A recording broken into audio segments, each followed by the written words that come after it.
Good morning, everyone. It is May the 10th, 2020, Mother's Day. Last night we had a significant amount of cold weather, and the night before it was 32 degrees last night. And it's the middle of May in Northern Virginia. A little bit unheard of, but I am coming in the garden right now for the first time this morning. It's about 6:45. Well, it's probably 7 now. It's 6:45 when I got here to take care of chickens. There's the chickens. So now I'm going to go through the garden and see what kind of damage we have, if we have any, fingers crossed. We'll start over here. We have our beans. In this row we have limas. And over here we have pinto beans. And a row of sunflowers that have not popped up yet, so they are probably good over there. But there's our pintos and limas. Here we have our corn.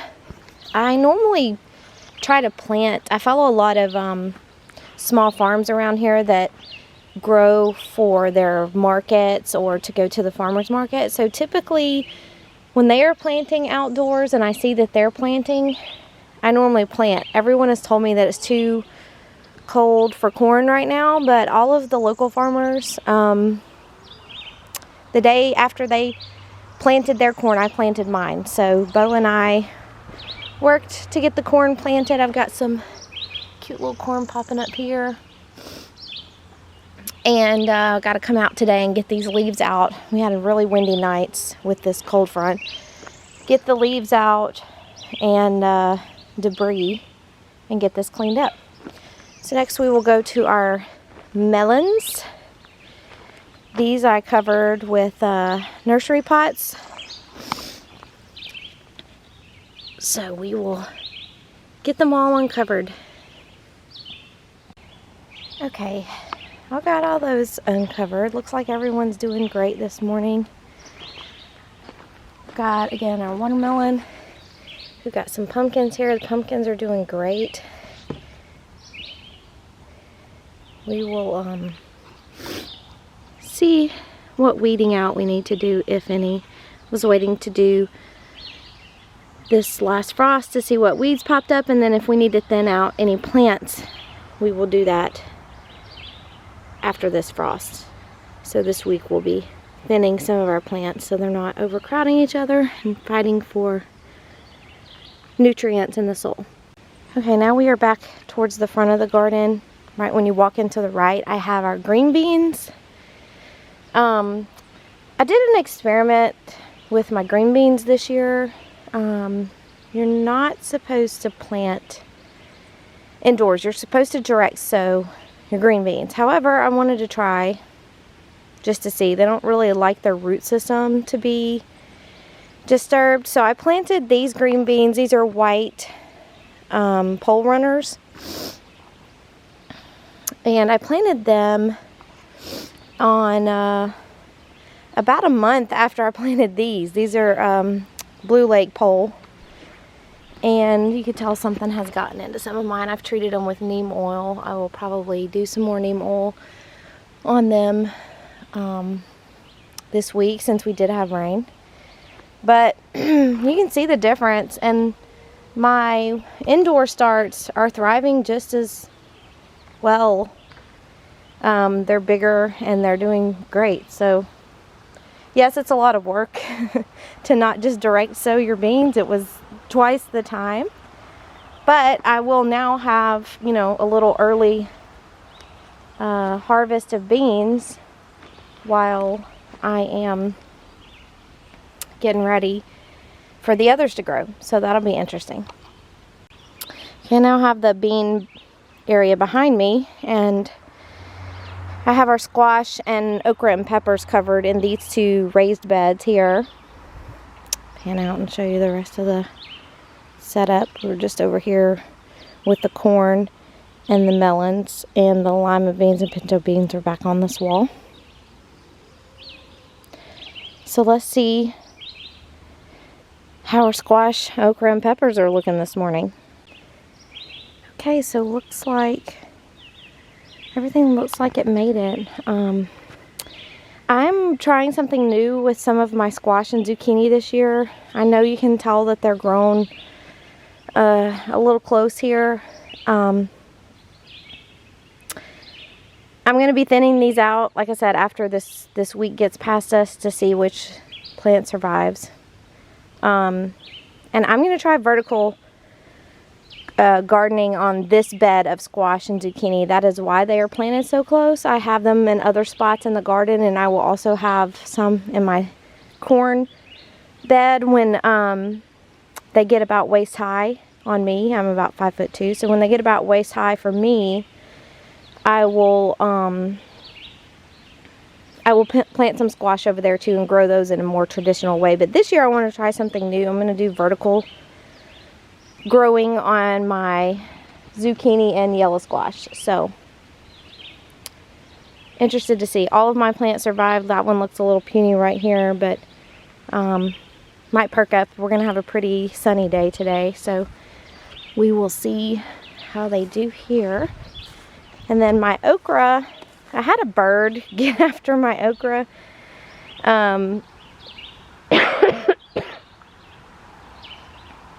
The little transplants didn't make it. I just stuck those in because I was just tired of them being in the greenhouse. My okra, I did Clemson spineless okra variety this year, and they seem to be doing well. My basil looks pretty good. Of course, the thyme would have been good without the blanket. And here's some of my peppers. You see I have a lot more space for my peppers, and I'm planting peppers in another part of the garden too. But I put these peppers in. Again, I do a lot of experimenting when I garden, so trying to see if these make it early.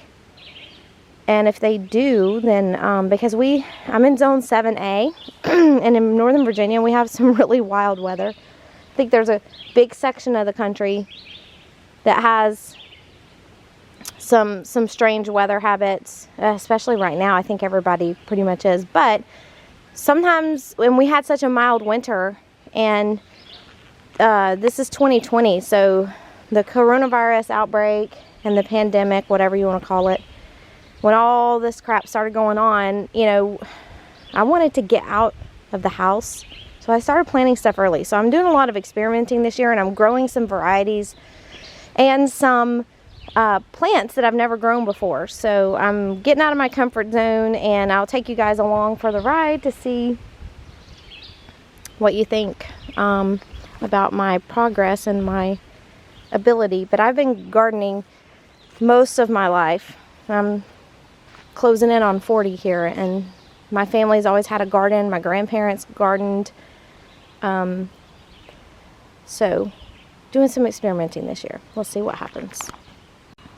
Okay, this bed is a bed of beans. If you are familiar with gardening, you will know that these are beans just from looking at them. They're kind of looking sad, but I'm getting some new growth here that I'm really excited about. I was worried these were lost. These are some of my favorite beans, and I'll be planting some more later at the end of the week.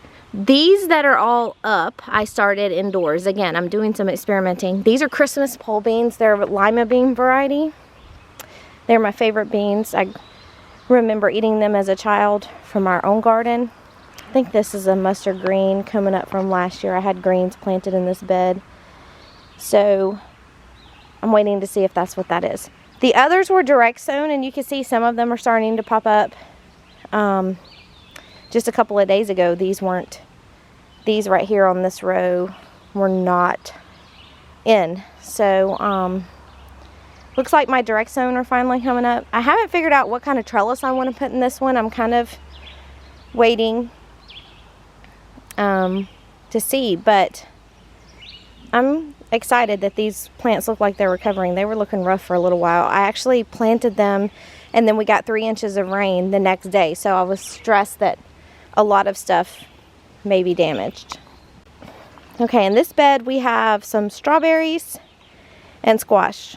I have my squash covered. The strawberries are looking great. I have the variety of strawberries I have I don't know how to pronounce one. This is the one that I planted last year. If you can see.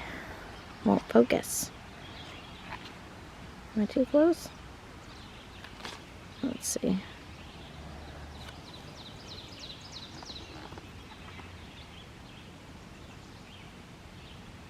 There we go. Quinault. Anyway, this is the brand I purchased last year and planted, and this year I have Ozark, I believe, on this side. So these flat looking ones, and they already are producing fruit. And then the ones from last year are really starting to produce fruit as well. So the kids are really excited to be picking strawberries again this year. Now let's check on my squash. Oh, I do have a row of cantaloupe right here. A small little section of cantaloupe. I'm probably going to pull those up. It looks like they didn't make it. But again, with the weather the way that it was, I had to kick some stuff out of the greenhouse. So I was kind of like, let's see if you make it. And if you don't, I will plant something else right there. Okay, so my squash, well, this is zucchini. All this is zucchini squash. It's looking okay. This little guy here does not look so hot, but he may perk back up. Still producing or getting ready to drop some flowers. This is gray zucchini, so I'm kind of, this is the first time I've ever grown gray zucchini, so I'm kind of curious to see. Again, I'm going to try vertical with these plants. You can already see I've kind of trained them to grow upwards a little bit. And this is golden zucchini, and it's already producing fruit as well. So these look like they survived. This one, meh, maybe not, but we'll see. Okay, now we are on to this bed. This is my parsley. This is the parsley from last year. We keep trimming it, and it just keeps coming back bigger. I feed it to the chickens. They love it. Anytime I'm over here in the garden, there's always a couple sitting by the fence over there. I don't know if you can see, but they're sitting there waiting to see if I bring them fresh greens from the garden. I have some sage here. A living verbena plant. Looks like it survived. Some marigolds. And then over here I have basil. So let's check on my basil. Looks like it's doing pretty well. This is the Genovese basil. And now let me uncover my tomatoes and we'll see how they're doing.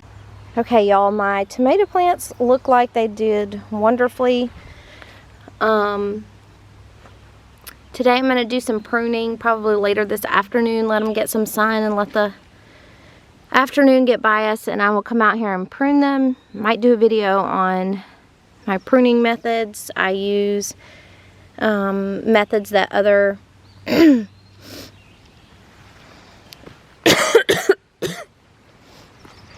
use a method that a lot of other gardeners use, and I watch a lot of YouTube channels and subscribe to a lot of YouTube. I use a pruning method that, I'll just cut that part out. These look great. I'm really excited. Okay, now let's go on to some fruit. I have 2 blueberry bushes and some blackberry bushes here. I think the blackberries would have been fine because it wasn't an actual deep freeze. It was 32 degrees. I didn't actually see any frost, but might as well cover them. I have the coverings, so why not? Let's get them uncovered. Okay, good news. Everything looks great. Looks like everyone is doing well over here. So, didn't have anything to cover here. This is broccoli and some herbs and marigolds, and I am going to be putting, I don't know what here yet. I have some cauliflower in the greenhouse. I had to start over on my seedlings this year on my cauliflower, and it may be getting too hot to plant. Who knows? It might get cold again. Yeah, I don't know if I'm going to put my cauliflower out, so I may find something creative to put here to grow alongside my broccoli. I might put more broccoli, I don't know. But I harvested, this is artwork broccoli. I harvested it, and you can see on this broccoli variety, it actually starts growing little side shoots. So I'll be able to harvest these broccoli as well in about a month or so. So it's kind of exciting. This one's getting pretty big.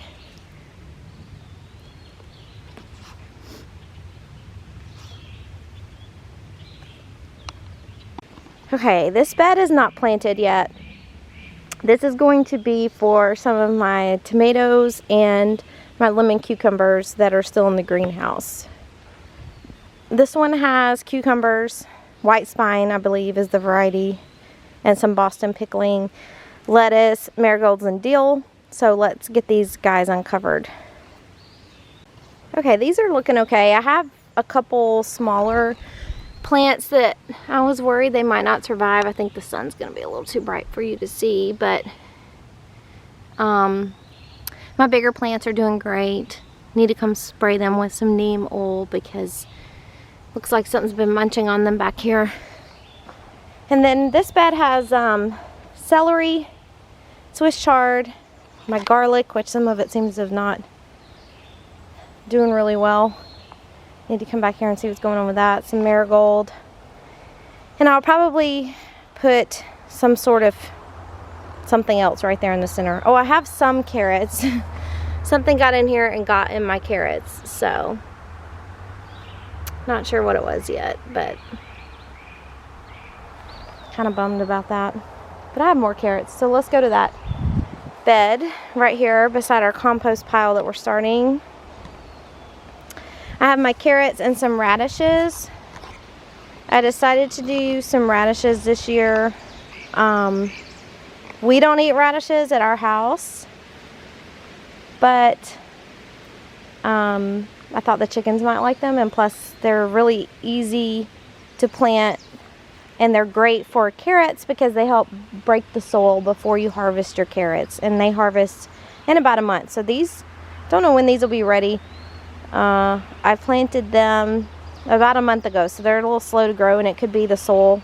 Not sure, but these are Georgia sweet onions beside it. I have some lettuce, rogue lettuce growing here from the last year. We had lettuce in this bed over here where my cabbage is, and inside my cabbage I also have some okra seeds planted, so I'm sure that they will start popping up as soon as it gets warm. And I've got some weeding to do in here. Over here where my rainbow arch trellis is, we are going to be planting grapes and noodle beans. Haven't gotten this put together yet, but that right now it's currently has an artichoke in the center. And I thought that he might be dying. I was kind of scared that it looked kind of sad. There's one leaf there that I've left on that I may have to take off in the back over here on this side. So really perking up though, so it's doing well in the soil. We have a lot of clay soil here, so we have to add a lot of compost, and we try to add a little bit of sand as well, but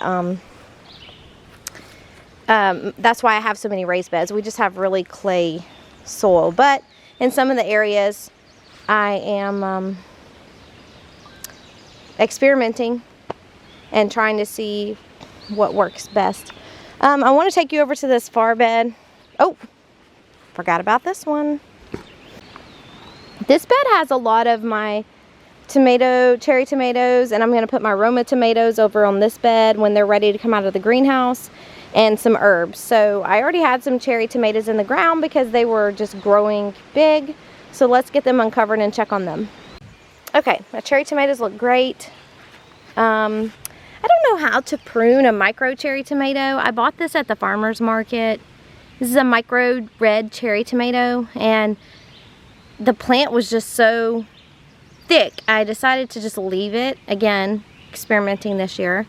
These are sun golds. Both of these are. This one's kind of droopy this morning. Hopefully when the sun hits it, it'll perk up. This one's a sun gold. It's doing great.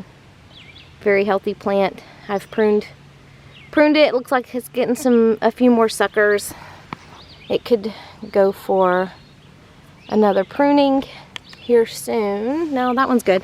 And you can see this one's getting some suckers as well. These little stems that shoot off, which if you left them, they would create more stems that would bear fruit. But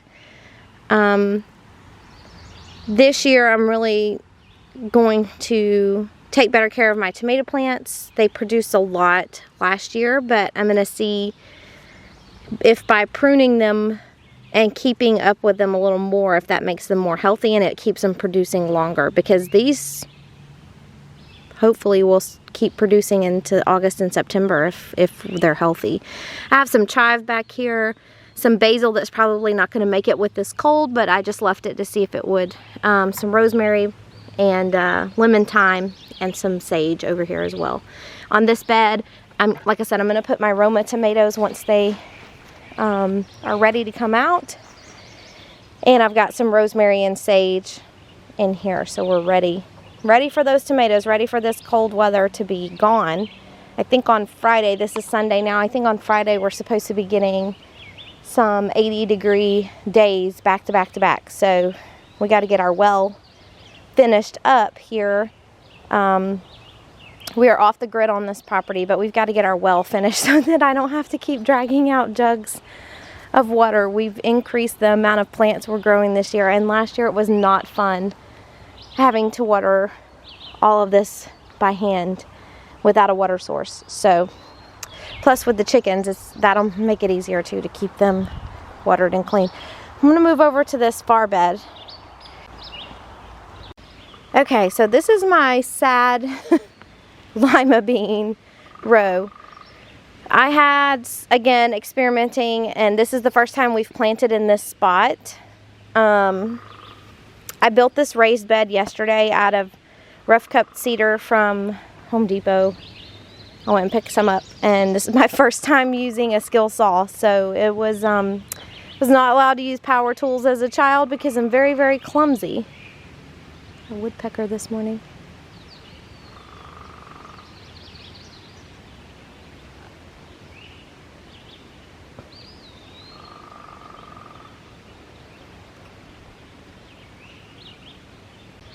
Anyway, as a child, I was not allowed to use power tools because I'm very clumsy. So my dad did not want me using his power tools. With that being said, as an adult, I tried to steer away from a lot of power tools. I mean, I cut my grass for the first time like 6 years ago. So didn't try to use anything with a blade on it specifically. I've always used a drill, so I don't know if you count that as a power tool, but I've always used a drill. But anyway, so I did some experimenting with my lima beans. I planted these indoors. I'd have to go back and look at my garden notebook to tell you the date. It may be down there on that marker. Let's go down here and see.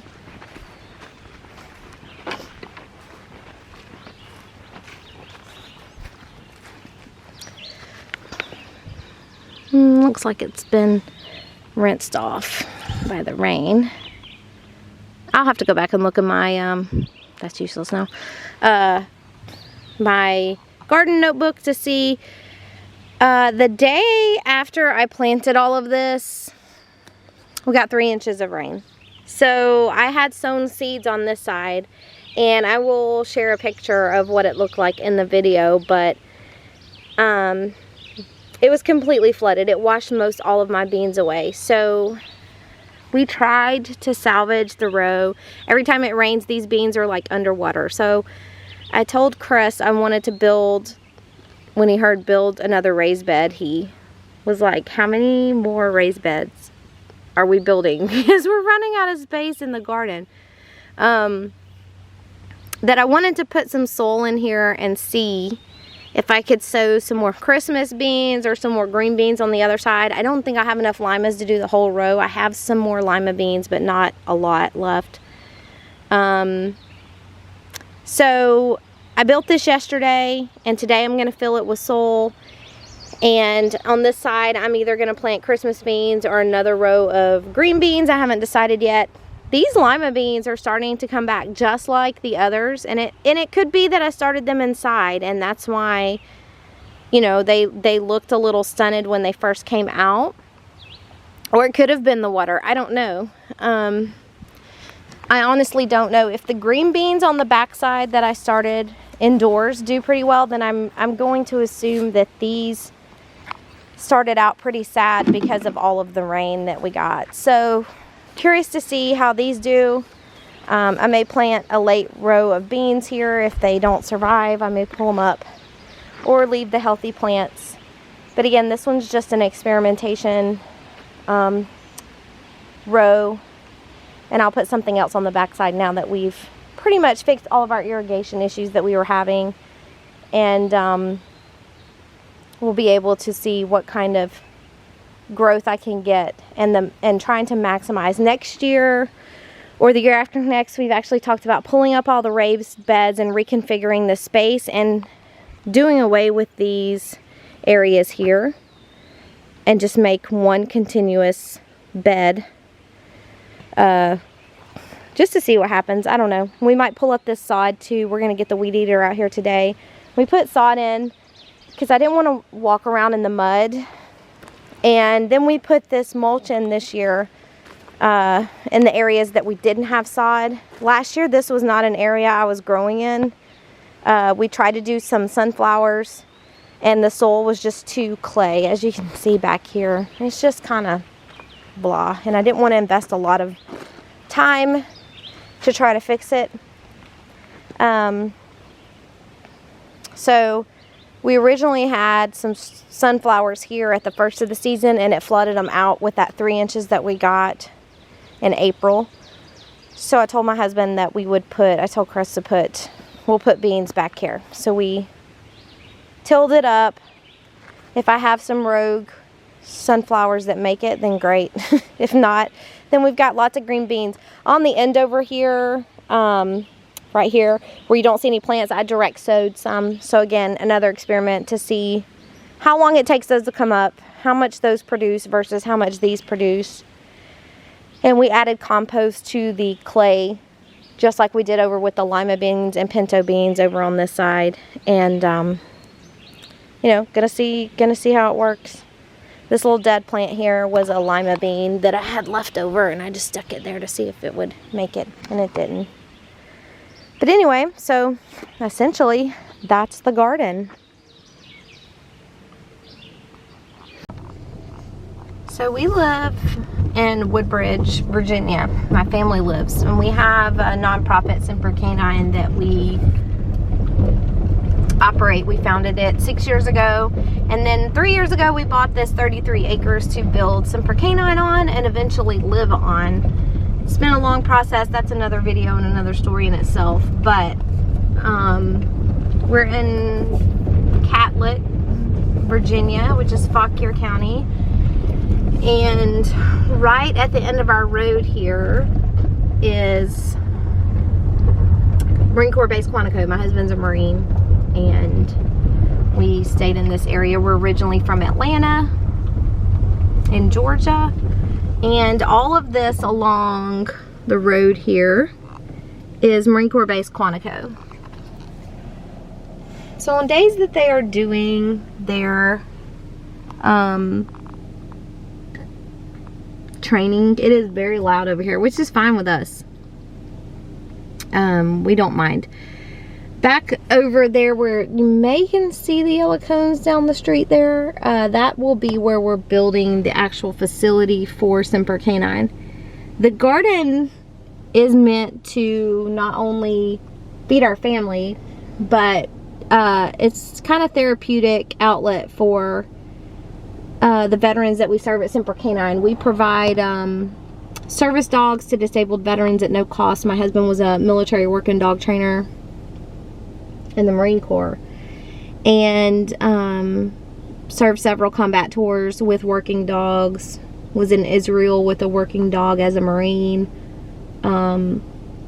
Just took all of that he was trained to do, and now we're rolling it over to provide service dogs to disabled veterans. We have again been doing this for 6 years now. We have an amazing team of volunteers. They are phenomenal. We could not do our mission to the capacity that we do without them.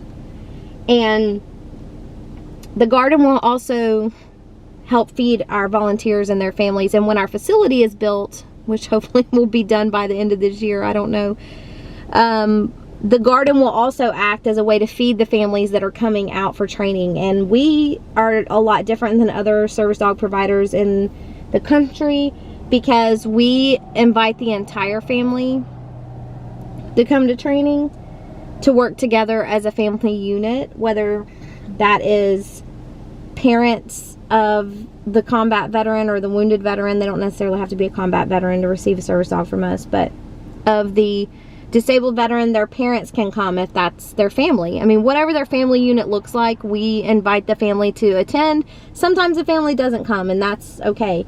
But the garden will also act as a way to feed these families while they're here and to help teach them maybe a skill. Maybe they've never gardened before, and I can give them some tips and they can go home and start their own garden. Who knows? I mean, we had a garden at the first property that we attempted to do this on that we were renting. And a lot of the spouses and parents of the veteran that were coming to receive training were tending the gardening. So I'm really excited to see, you know, the future of all of this. The future of all of Semper.